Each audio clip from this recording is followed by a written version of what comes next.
Hi, it's Simon. I'm just going to take you through a video today that's fundamentally about statistics and what statistics we should use to help us in our everyday betting.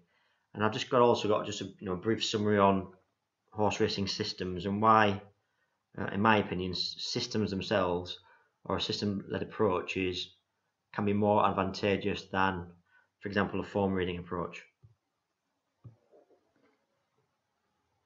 So just a quick summary really on the benefits of systems. I went to using systems and moved away from form reading about 2.5 years ago, and it certainly helped me personally become far more profitable. And it also played to some of my strengths around analysis and using more objective evidence as opposed to me reading into information and perhaps not coming to the right conclusion. So the benefits around systems are that once they're set up, and of course you do have to invest time into developing your systems in the first place, but once they're set up, it does take a lot less time to generate selections. And actually, if you use something like Horse Race Base or Proform or one of the sort of leading software providers, they will clearly hold all your systems within them, and actually all you're doing is then pressing a button to generate your selections on a day-to-day basis. And I absolutely suggest that that's the sort of approach longer term that you take, and that you do acquire some software and actually put all your systems into the system builder within the software. I say it just speeds up the process hugely. The other thing about systems that are supported by objective statistical evidence, I'm going to talk to you about the key stats that I use and I think you should be aware of and over time start to use yourselves. It does remove the opportunity for self-doubt or prejudice, because we do, through form reading, we may make selections and then we may have the TV on, or we may listen to a pundit and we start second guessing or changing our minds. The system approach actually tells you what your selection should be for the day, and actually therefore takes all that sort of self-doubt out or the ability for you to change your mind. And systems can be tailored to different betting styles. So for example, I have systems that some are based around generating more selections in a day, some are generate maybe just 1 or 2 selections a day, some actually only 1 or 2 a week. So depending on how often you want to bet, and depends on how many points you want to bet and what your style is, they can be tailored. I also have systems that purely focus on longer odd shots. So I have a system that probably only generates selections between 8.0 decimal, 7 to 1, and maybe 20 to 1.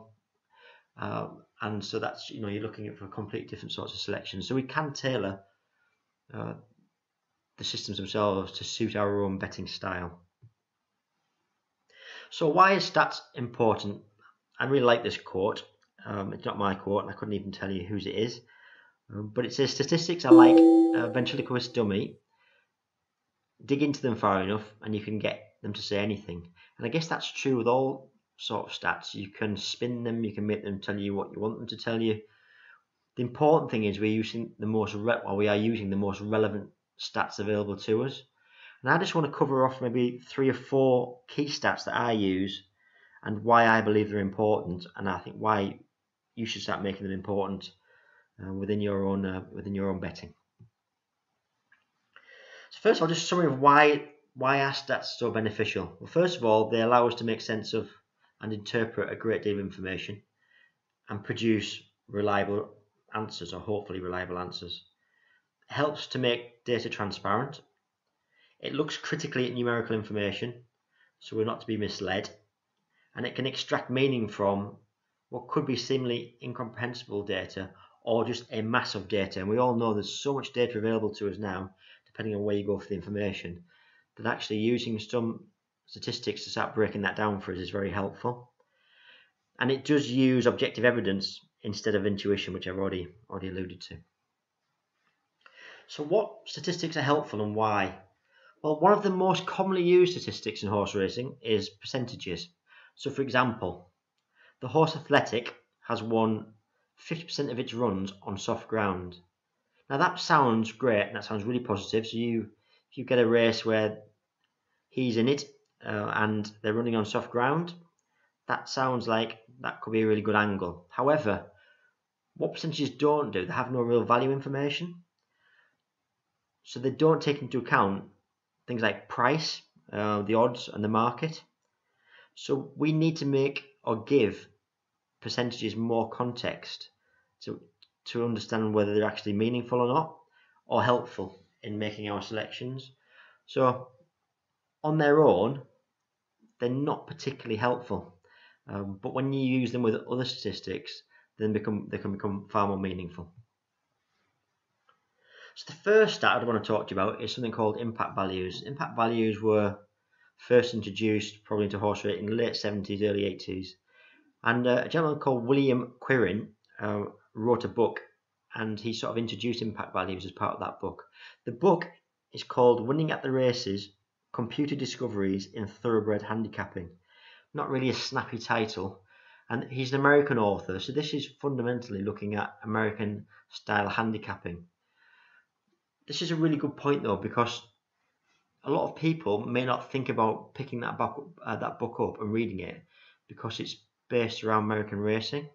However, there's lots of great books that have been written by foreign or authors that don't come from the UK and are based around foreign racing, whether that be probably overseas, but from all around the world. These books can be brilliant at then bringing that information and learning and sort of applying it back into UK horse racing. So I would urge you to read some books, particularly around American racing, because there's some fantastic nuggets of information that we can bring back and apply to UK racing.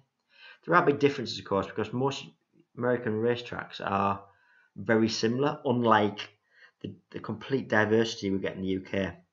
But I say there are some real nuggets, and this book is a great book. It's an old book. I think it's written in 1979, but it's fantastic about introducing you to stats and how the American handicappers use stats. So you can pick this up on Amazon for about, I think, 12.5 quid. As a used book, I think new they're about 79, 80 quid. So, but if you can pick a second-hand copy up, I would urge you to move to pick it up. It's not the easiest read, and I think you've got to be really interested in sort of statistical approach, but it is a very, very good book. But anyway, in this book, he sort of introduces IV impact values, and what they're like an index figure, and they're used by calculating, or they're calculated by dividing the percentage of winners possessing a particular characteristic, for example, sporting first-time headgear, into the percentage runners that possess that characteristic. And if it comes out with a value of 1, what it's saying is that's pretty much what it should be. Anything below 1 is indicative of underperformance, and above 1 is overperformance or above expectation. So just let me give you an example of an impact value. Let's look at the last time out winners on the all-weather who are returning to the track within 5 days of that win. So the impact value is the group percentage of winners divided by the group percentage of runners. Last time out win group percentage is 21.95%, and the group percentage of all horses raced within 5 days overall is 12.42%. So the impact value is the percentage win divided by the percentage with a trait. So that's the 21.9% divided by the 12.42%, which gives an impact value of 1.77. So the IV says that on all-weather horses return to the track within 5 days, the impact value is 1.77, and anything above 1, every sort of number above 1 is basically a percentage. So what it's actually saying is 1.77 means that those horses are 77% more likely to win than they should be. So on its own, that sounds hugely positive and a great stat to use. However, there is an issue with impact values, and their flaw with it is it doesn't take into account the expected probability of the horse winning. What we mean by that is it doesn't take into account the odds or the market value of that horse. It just gives a percentage of that incident occurring, but not looking at the market or the price. So if we move impact values on and now start to talk about what we call the average versus expected ratio, or to cut it short, A over E, this is a far better way to measure the impact of a certain factor. And basically what we're going to do is divide the actual win percentage of a horse with the given characteristic by the expected win percentage of that group given their odds. So the A over E index or ratio is the actual win percentage divided by the expected win percentage. And this is a far more enhanced metric compared to impact values, and one that has been sort of developed more over in recent years. So I just want to give you an example of that. If we go back to the first example of the group of horses that won their last start in the all-weather race within 5 days, their win percentage was 21.95%, and their average odds of winning was 4.1 to 1. So basically, if you equate that or turn that into a percentage, is what we need to do. If you divide 100, the 4.1 into 100, it gives a percentage of 24.3%. So then if you then plug these numbers into the A over E calculation, we get the ratio becomes the actual win percentage divided by the expected win percentage, which is the 21.95% divided 24.3% based on the average odds of those winning horses, which actually comes out at 0.9, which actually means that's 10% behind the expectation. So whilst the IV gave us, the last time out winners as a really positive stat of 1.77 and 77% better than we expect, the A over E that should be 0.9, not 0.97, indicates that the market actually knows this, and it's reflected in the prices that the horses are sent off. So apologies if that seems quite complicated, but basically we're just turning the percentage of the odds into the actual percentage of what the market is saying, how often they should actually win, and then we're dividing their actual percentage into that to get the AE value, AE ratio. So 0.9 is actually below expectation, and therefore not a good start on this occasion. So if we're comparing then impact values versus average over expected, the impact value are useful for showing what if one group is better than another and can reflect the true relative strength of a specific factor, but what it doesn't do is take into account the market and the odds.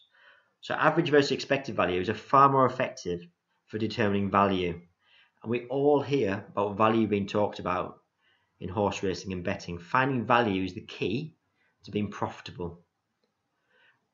So what do we mean by that? We mean finding underbet or overbet situations.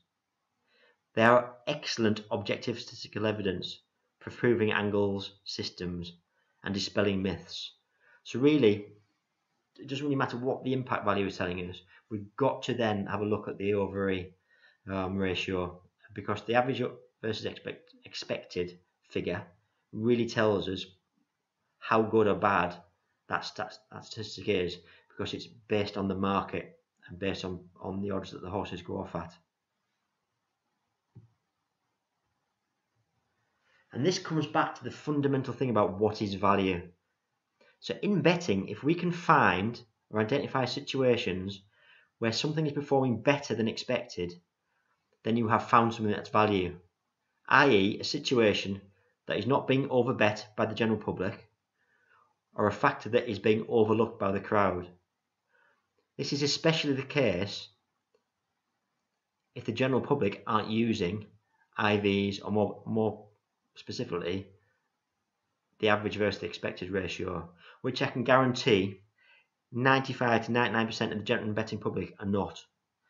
So if you can find a system or an angle or a microsystem that is actually overperforming on the average versus expected ratio, then you are already ahead of and have got an edge on the market, which is hugely important.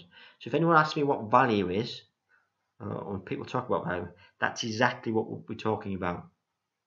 So that to try and get your try and, if you can, go back and look over the slides again, even go and do some research and Google average versus expected ratios and just have a good read about it, because anything we do moving forward in relation to building systems, I will always be measuring them against the A versus E ratio.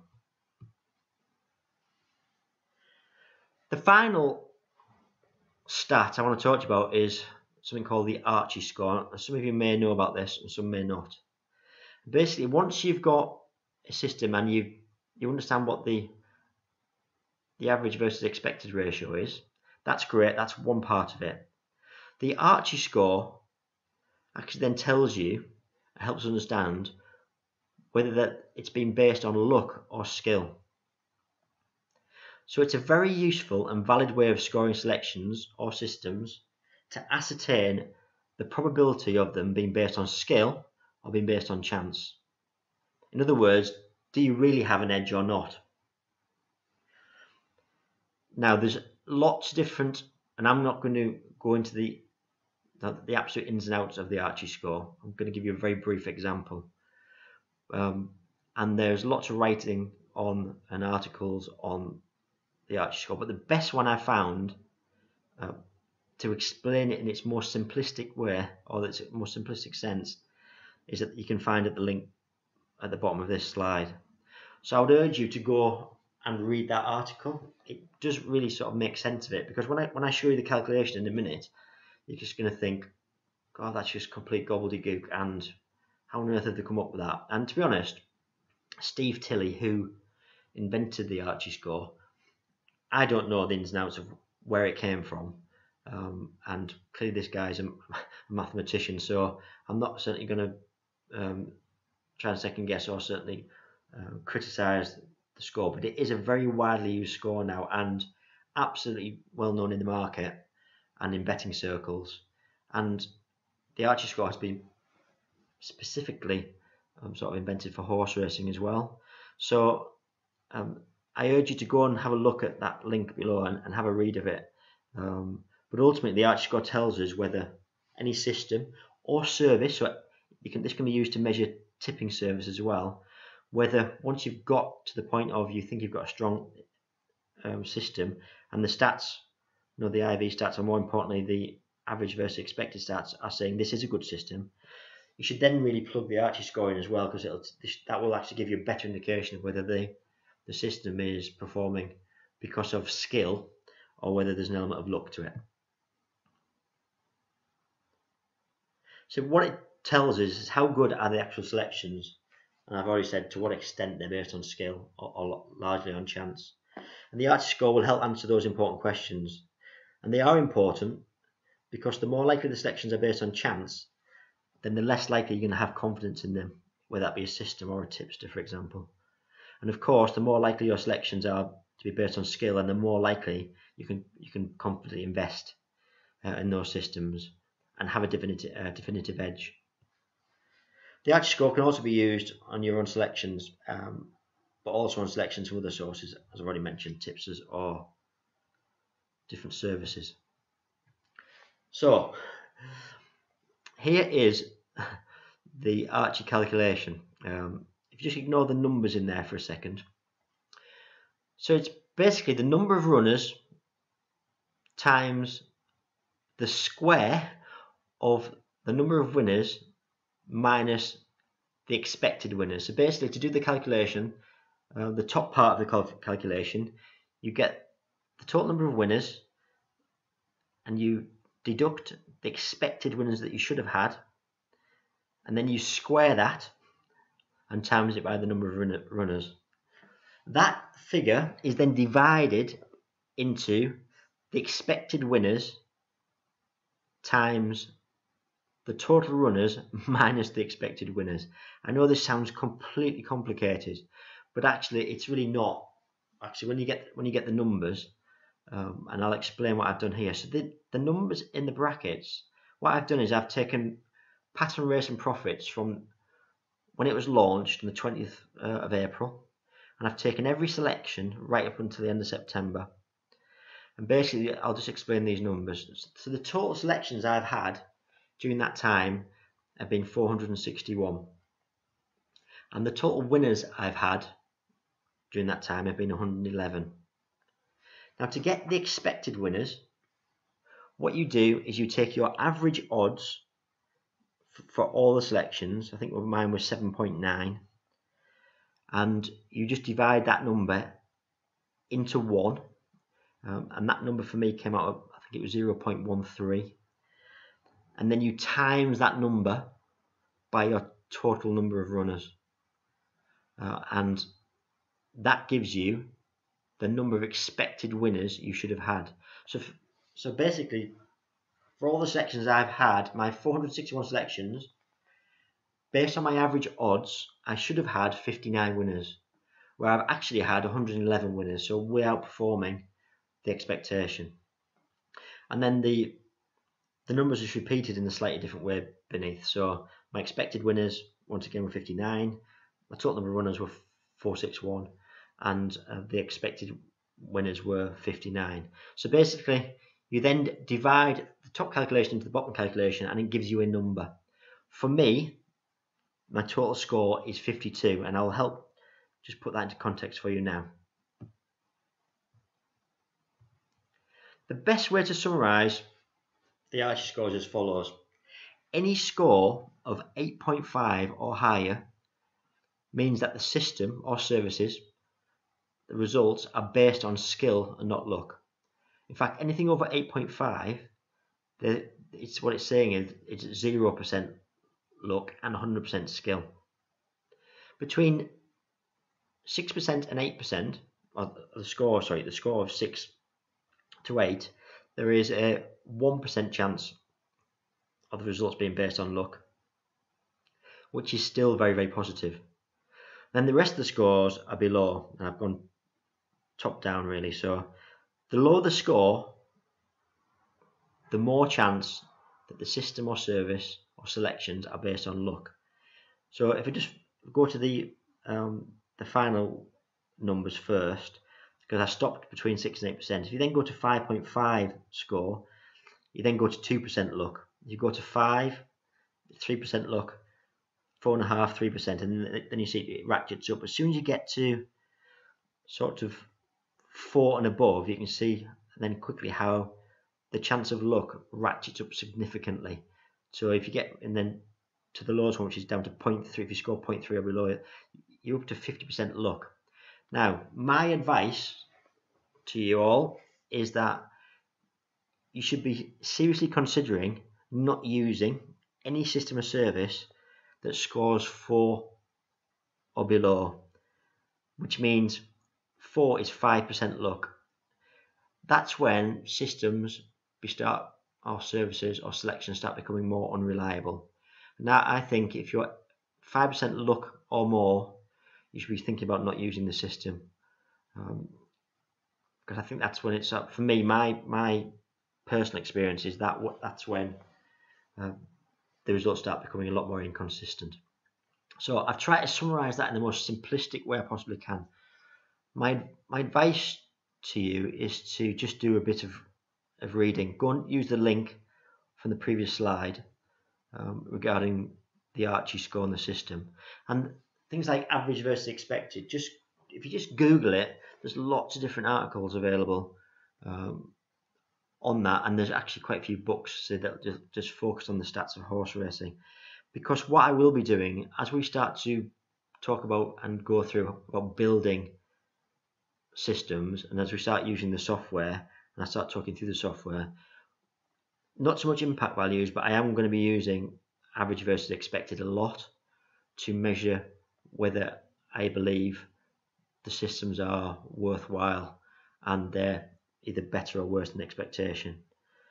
And I'll always use an Archie score if I'm in conjunction with the average versus expected, if I'm going to measure the effectiveness of a system. So it might all seem a bit complex at the moment, a bit gobbledygook, but I would ask you. I've tried to summarise that probably the easiest way I can. But I think if you just start doing some reading on it, if you're interested in it, and I think you need to be interested in it if you are serious about building systems, because we're going to keep coming back to these stats over and over again. So I hope that's sort of given a very, very small insight into some of the key stats will be using moving forward. And I'll be back, over the next couple of weeks with the next video, and we're going to start looking at actually going into some software and actually how we actually use that software to start building systems, and we'll actually start building some and looking at different angles. So thanks for listening. If you have any questions or comments, please feel free to use the section on the website to come back to me, or just come back to me, even more appropriate way actually, to come back to me direct. Just email me. You can even call me if you want, because you know that there's access there. Email is probably better because I'll be able to consider or give some better consideration to the answer, come back with probably more detail. So just email me and leave me a message if you've got any questions or comments, anything at all, and I'll endeavour to come back to you as soon as possible. Thanks for listening, and I'll catch up soon. Thank you.